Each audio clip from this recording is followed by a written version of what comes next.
మీరు ప్రతి నెల పొదుపు చేయగలుగుతున్నారా? అలాగే 3 నెలల అవసరాలు కవర్ అయ్యే సేవింగ్స్ మీ దగ్గర ఉన్నాయా? మీ జవాబు లేదు అయితే ఫైనాన్షియల్ ప్లానింగ్ మీరు మార్చుకోవాలి. ఓకే, సో దీనికి సొల్యూషన్ ఈరోజు నేను ఈ వీడియోలో షేర్ చేసుకుంటాను. మీ జయ, వెల్కమ్ టు జేకే స్ఫూర్తి ఛానల్.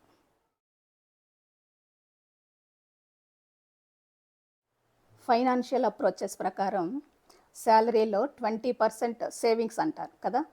సో ఆ 20% సేవ్ చేసిన అమౌంట్ని ఫస్ట్ ఎమర్జెన్సీ ఫండ్ క్రియేట్ చేసుకోమంటారు.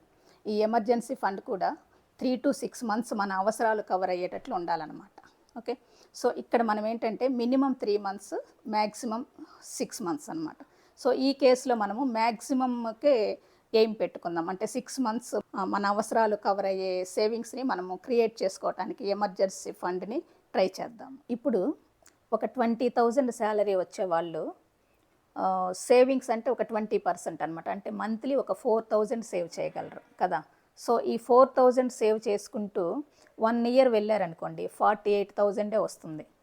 సో బట్ 6 నెలల అవసరాలు కవర్ అయ్యే సేవింగ్స్ అంటే ఏంటి? 20,000 శాలరీ వాళ్ళకి 1,20,000. ఈ 1,20,000 ఎమర్జెన్సీ ఫండ్ క్రియేట్ అవ్వాలంటే ఈ 4,000 మంత్లీతో వెళ్తే ఎన్ని ఇయర్స్ పడుతుంది ఆలోచించండి. ఈజీగా 2 to 3 years పడుతుంది ఎమర్జెన్సీ ఫండ్ క్రియేట్ అవ్వటానికి.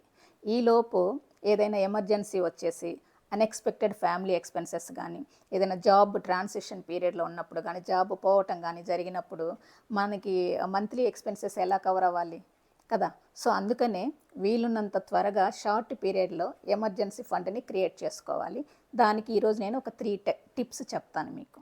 ఓకే, ఫస్ట్ టిప్ ఏంటంటే 10 rupee రూల్ అనమాట. అంటే మనం ఏదైనా ఒక కాస్ట్లీ వస్తువు కొనాలి అనుకున్నప్పుడు దాని ప్రైస్లో ఒక 10% సేవింగ్స్కి పెట్టేయాలన్నమాట. అంటే ఒక 1,000 rupees ఏదైనా ఒక వస్తువు కొన్నారనుకోండి, ఒక 100 rupees పక్కన పెట్టేయాలి. అంటే ఒక 5,000 rupees వస్తువు ఏదైనా కొనాలి అని మీరు అనుకున్నప్పుడు మీ దగ్గర 5,500 ఉంటే మాత్రమే ఆ వస్తువుని కొనండి. ఎందుకంటే 5,000 వస్తువు కొనేసి 500 సేవ్ చేసుకోవచ్చు అనమాట. ఇలాగా ఈ 10 rupee రూల్ ఫాలో అయితే ఇయర్ మొత్తం మీద ఒక 10,000 rupees దాకా సేవ్ చేసుకునే అవకాశం ఉందన్నమాట. ఓకే, అలాగే సెకండ్ పాయింట్ ఏంటంటే no spend day. No spend day అంటే కొన్ని రూల్స్ ఫ్రేమ్ చేసుకొని ఆ రూల్స్ని ఒక రోజు సెలెక్ట్ చేసుకొని వీక్లో ఆ రోజు పాటించటం అనమాట ఈ రూల్స్ని. అంటే ఈ రూల్స్ ఏంటంటే బయట ఫుడ్ తినకూడదు, జొమాటో, స్విగ్గీ ఇలాంటివి ఆర్డర్ చేయకూడదు, కాఫీ, టీ అయినా సరే బయట తాగకూడదు, అలాగే పెట్రోల్, డీజిల్ ఆ రోజు కొనకూడదు, ఆన్లైన్ షాపింగ్ చేయకూడదు, అమెజాన్, ఫ్లిప్కార్ట్స్ యూస్ చేయకూడదు. ఇలా కండిషన్స్ పెట్టుకోవాలి. అండ్ ఇంకొకటి ఏంటంటే రాత్రి పడుకునే ముందు ఎర్లీగా పడుకోవాలి. రాత్రి ఎర్లీగా పడుకోవాలి. అప్పుడేమవుతుందంటే స్క్రీన్ టైం తగ్గించి రాత్రి ఎర్లీగా పడుకుంటే ఎలక్ట్రిసిటీ బిల్ కూడా సేవ్ అవుతుందన్నమాట. ఇలా చేయటం వలన ఒకరోజు 300 to 500 rupees సేవ్ చేయొచ్చు అనమాట. అంటే వీక్లీ ఒక్కసారి చేస్తే మంత్లీ 4 times చేస్తున్నప్పుడు మనకి ఇక్కడ ఇయర్ మొత్తం మీద చెక్ చేసుకుంటే ఒక 15,000 rupees మనం సేవ్ చేసుకోవచ్చు ఈ మెథడ్ యూస్ చేసుకుంటే. కానీ ఇక్కడ ఛాలెంజ్ ఏంటంటే మన ఆ డే సెలెక్షన్ అనేది మన కంట్రోల్లో లేకుండా ఎక్కువ ఖర్చులు పెట్టే ఒక రోజుని మనము వీక్లో నో స్పెండ్ డేగా సెలెక్ట్ చేసుకోవాలన్నమాట. ఇది కరెక్ట్ ప్లాన్ చేసుకోవాలి. ఓకే, అలాగే థర్డ్ పాయింట్ ఏంటంటే 100 day ఛాలెంజ్. 100 day ఛాలెంజ్ అంటే ఏంటంటే ఫస్ట్ డే 1 rupee సేవ్ చేయటం, సెకండ్ డే 2 rupees సేవ్ చేయటం, థర్డ్ డే 3 rupees సేవ్ చేయటం, 10th day 10 rupees సేవ్ చేయటం. ఇట్లాగా 100 days ఆ డే అమౌంట్ అంతా మనం పక్కన పెట్టేయాలన్నమాట.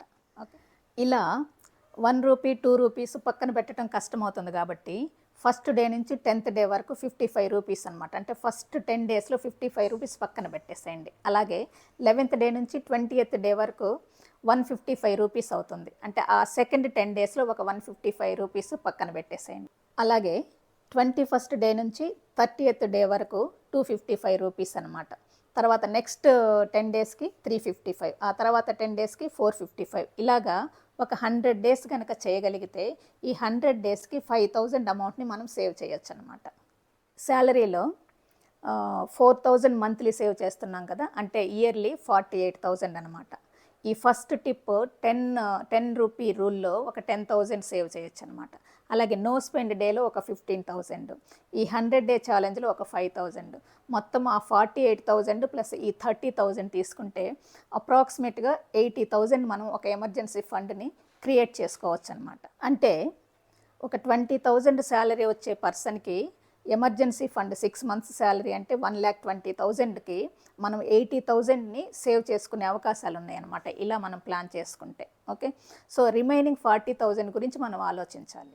ఇక్కడ ఒకటి గుర్తుపెట్టుకోవాలి ఏంటంటే, ఈ 3 టిప్స్ని ఫాలో అవ్వాలి అంటే రిచ్ మైండ్ సెట్ ఉండాలి, అలాగే బ్రాండెడ్ కాకుండా లోకల్ ఆప్షన్స్ని సెలెక్ట్ చేసుకునే నేచర్ ఒకటి ఉండాలి, అలాగే డిజిటల్ పేమెంట్స్ని తగ్గించుకొని క్యాష్ ఓన్లీ లైఫ్ స్టైల్ని అలవాటు చేసుకోవాలి. ఇలా అలవాటు చేసుకుంటే ఈ 3 ఫాలో అవటానికి పెద్ద ఇబ్బంది ఏమీ ఉండదు. ఆ ఎమర్జెన్సీ ఫండ్ క్రియేట్ అవటానికి ఆ బ్యాలెన్స్ 40,000 ఉంది కదా, అది మనము సంపాదించాలంటే డెఫినెట్గా మనము ఎక్స్ట్రా ఇన్కమ్ సోర్స్కి అయితే వెళ్ళాల్సిందే. ఎక్స్ట్రా ఇన్కమ్ సోర్సెస్ అంటే కొన్ని ఎగ్జాంపుల్స్ చెప్తాను మీకు. ఇప్పుడు ఏంటంటే స్కిల్ బేస్డ్ వర్క్స్ అనమాట. ఇప్పుడు ఏదైనా మెహందీ డిజైన్ వచ్చిందనుకోండి, లేడీస్ చాలామంది బాగానే చేస్తున్నారు కదా, అండ్ ఈ రోజుల్లో మ్యారేజెస్ అంటే మెహందీ ఫంక్షన్ తప్పకుండా ఉంటుంది. సో కొన్ని మీరు చేసిన హ్యాండ్స్ అవి చూపించి, అంటే ఇన్స్టాగ్రామ్, ఫేస్బుక్లో అలాగా చిన్న ఒక పాంప్లెట్ లాగా డిజిటల్ పాంప్లెట్ లాగా క్రియేట్ చేసుకోవటం ఇప్పుడు బాగానే వస్తుంది కదా. సో అలా క్రియేట్ చేసేసుకొని కొంచెం పబ్లిసిటీ ఇచ్చుకొని సీజనల్గా ఇది ఒక బిజినెస్ లాగా పెట్టుకోవచ్చు అనమాట, ఈ మెహందీ డిజైన్. అలాగే తర్వాత వర్కింగ్ అయితే వీకెండ్స్లో పార్టీ హెల్పింగ్ జాబ్స్ ఒకటి చేసుకోవచ్చు. అలాగే ఈ పెట్ సిట్టింగ్ అనేది ఇప్పుడు బాగా రన్ అవుతుంది, అంటే పెంపుడు జంతువులు ఎక్కువ మంది బాగానే పెంచుకుంటున్నారు. సో వాళ్ళు ఎక్కడికైనా వెళ్ళినప్పుడు వాటిని చూసుకునే సెంటర్స్ కోసం వెతుకుతున్నారనమాట. సో అది కూడా ఒకటి ప్లాన్ చేసుకోవచ్చు.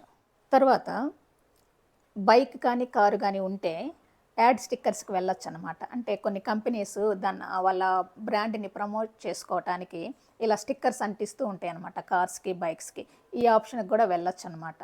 సో అది కూడా ఒక సోర్స్ ఆఫ్ ఇన్కమ్ అవుతుంది. పెద్ద పెద్ద కంపెనీలు అయితే మార్కెటింగ్ మీద బాగానే ఇన్వెస్ట్ చేస్తాయి, కానీ చిన్న చిన్న స్టార్టప్స్ ఉంటాయి కదా, వాళ్ళు ఏంటంటే మార్కెటింగ్ మీద ఎక్కువ ఖర్చు చేయలేరనమాట.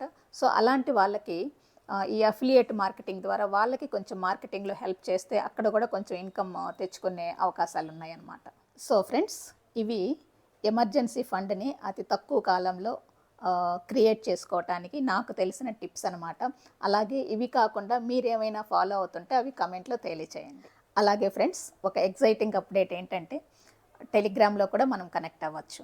సో మన ఛానల్లో యూత్ అండ్ విమెన్కి ఉపయోగపడే career guidance, self improvement, motivational tips ఇలాంటివన్నీ కూడా అక్కడ షేర్ చేసుకుంటాను. సో డిస్క్రిప్షన్లో టెలిగ్రామ్ లింక్ ఇస్తున్నాను, క్లిక్ చేసి జాయిన్ అవ్వండి.